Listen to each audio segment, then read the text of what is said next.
ang inyong guro para sa asignaturang edukasyon sa pagpapakatao. Narito ang aking buong pangalan, subalit maaari nyo akong tawaging Teacher Jam. Bago pa man ang lahat, maaari bang magsitayo muna tayo para sa ating panalangin. Sa ngalan ng Ama, ng Anak, ng Espiritu Santo, Amen. Ama namin, sumasalangit ka, sambahin ang ngalan mo, mapasa amin ang kaharian mo, sundin ang loob mo dito sa lupa para lang sa langit. Bigyan nyo kami ng makakain sa araw-araw at patawarin nyo kami sa aming mga kasalanan, gaya ng papatawad namin sa nakasala sa amin. At huwag mo kaming ipahintulot sa tukso at iadya mo kami sa lahat ng masasama. Amen. Sa ngalan ng Ama, ng Anak, ng Espiritu Santo. Amen. Magandang umaga ulit, class! Kamusta kayo? Mabuti kung ganoon. Kamustahin naman natin ang ating mga kaklase at mga kaibigan sa pamamagitan ng pagkanta. Alam nyo ba ang kantang Mushi Mushi? Magaling! Tama! Yan nga! Maari ba natin itong kantahin ng sabay-sabay? Okay, let's start! Mushi Mushi, hola hola, hello hello, kamusta ka? Mushi Mushi, hola hola, hello hello, kamusta ka?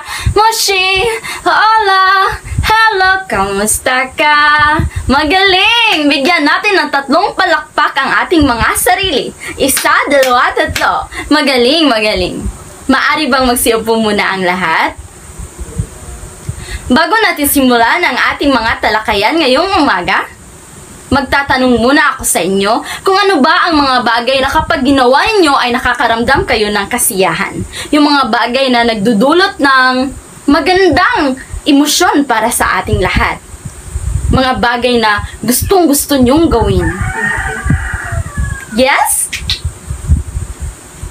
Magaling! So kayo ay nasisiyahan kapag gumawa kayo ng tula. Ano pa? Paggawa ng kanta. Tama. Ano pa? Yes? Paggawa ng mga bagay. Tama. O kaya yung mga pag-iimbento ng mga bagay-bagay. Magaling, magaling, magaling. Siguro ngayon ay mayroon na kayong idea kung ano ang ating tatalakayin ngayong umaga. Yes? Tama! Ito ay patungkol sa mga hilig o interes. Ano nga ba ang mga hilig o interes? Atin itong malalaman maya-maya sa ating mga tatalakayin. Narito ang ating mga learning competencies. Natutukoy ang kaugnayan ng pagpapaunlad ng mga hilig sa pagpili ng kursong akademiko o technical, vocational, negosyo o hanap buhay. Nakasusuri ng mga sariling hilig ayon sa larangan at tuon ng mga ito.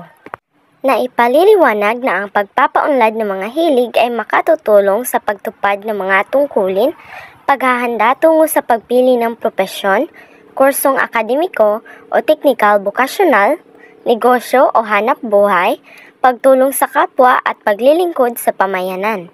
Naisasagawa ang mga gawaing angkop sa pagpapaunlad ng kanyang mga hilig. Ano nga ba ang hilig o interes?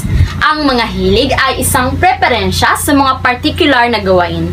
Ito ay ang mga bagay na gustong-gusto mong gawin na kapag ginawa mo ay mayroon kang kasiyahang nararamdaman. Halimbawa, kilala nyo ba si Dr. Jose Rizal? Tama, siya ang ating pambansang bayani. Ano kaya ang hilig gawin ni Dr. Jose Rizal? Ito ay ang pagsusulat. How about Albert Einstein? Ano ang hilig gawin ni Albert Einstein? Tama, ito ay ang pag-iimbento.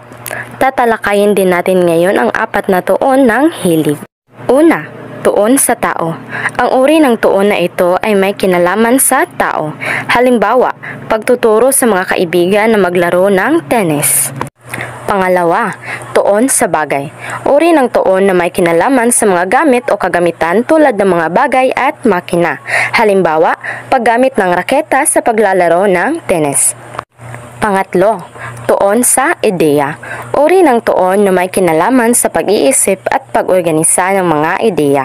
Halimbawa, pag-iisip ng paraan upang maipasok ang bola sa korte. Pang-apat, Tuon sa datos. Uri ng tuon kung saan may kinalaman sa mga katotohanan, recordism, files, numero at mga detalye. Halimbawa, pagsisikap na makapagtala ng record sa larangan ng tennis. At iyon lamang para sa 4 na tuon ng hilig. Ngayon naman ay tatalakayin naman natin ang 10 larangan ng hilig o tinatawag natin sa Ingles na areas of interest. Una, ito ay ang outdoor. Ito ay ang mga nasisiyahan sa mga gawaing panlabas. Alam nyo bang maaari kayong maging isang flight attendant o kumuha ng kursong wildlife biology o wildlife ecology kapag kayo ay mahilig sa outdoor activities. Pangalawa, mechanical. Ito ay ang mga mahilig sa paggamit ng kagamitan. Maaari kayong maging isang engineer. Tama, maaari kayong maging isang engineer kapag kayo ay mahilig sa mechanical. Pangatlo, ito ay ang computation. Kayo ay nasisiyahan na gumawa gamit ang bilang o numero. Ito ay maaaring maging isang math teacher o maging isang accountancy at kumuha ng kursong business related kapag kayo ay mahilig sa numero. Pang-apat, scientific. Ito ay ang mga nasisiyahan sa science. Alam nyo bang maaari kayong maging isang scientist o kumuha ng science-related course kapag kayo ay mahilig sa science? Pang-5, ito ay ang persuasive. Ito ay ang mga mahilig sa panghihikayat at pakikipagkaibigan. Alam nyo bang maaari kayong maging isang entrepreneur kapag kayo ay magaling sa pag-persuade? Pang-6, artistic. Ito ay ang mga malikhain at mga mahihilig sa pagdidisenyo. Alam nyo bang maaari kayong mag-isang architecture at kumuha ng kursong fine arts kapag kayo ay mahilig sa arts? Pang-7, literary. Ito ay ang mga mahihilig sa pagbabasa at pagsusulat. Alam nyo bang maaari kayong maging isang journalist kapag kayo ay mahilig sa literary? Pang-8, musical. Ito ay ang mga mahilig sa music. Ito ay ang mga mahilig sa paglikha ng awit o pagtugtog. Alam nyo bang maaari kayong kumuha ng kursong Bachelor of Music at kursong Bachelor of Arts in Performing Music?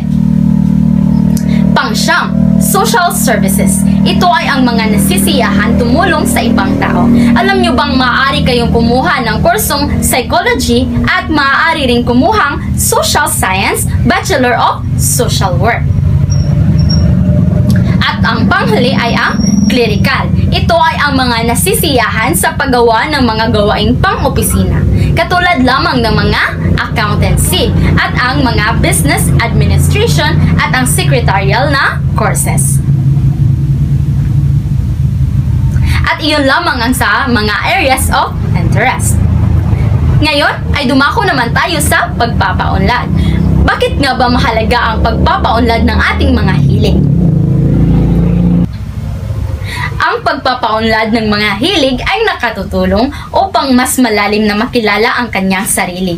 Ang mga hilig ng tao katulad ng mga talento at kakayahan ay nagdadala sa kanya tungo sa pagpapaunlad ng kanyang karakter at pagkatao.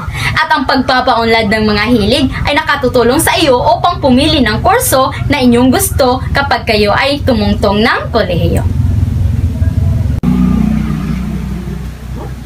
At iyon lamang para sa talakayan ngayong umaga. Naway mayroon kayong natutunan. Bago ang lahat, mayroon akong iniwang gawain sa inyong Kahoot account.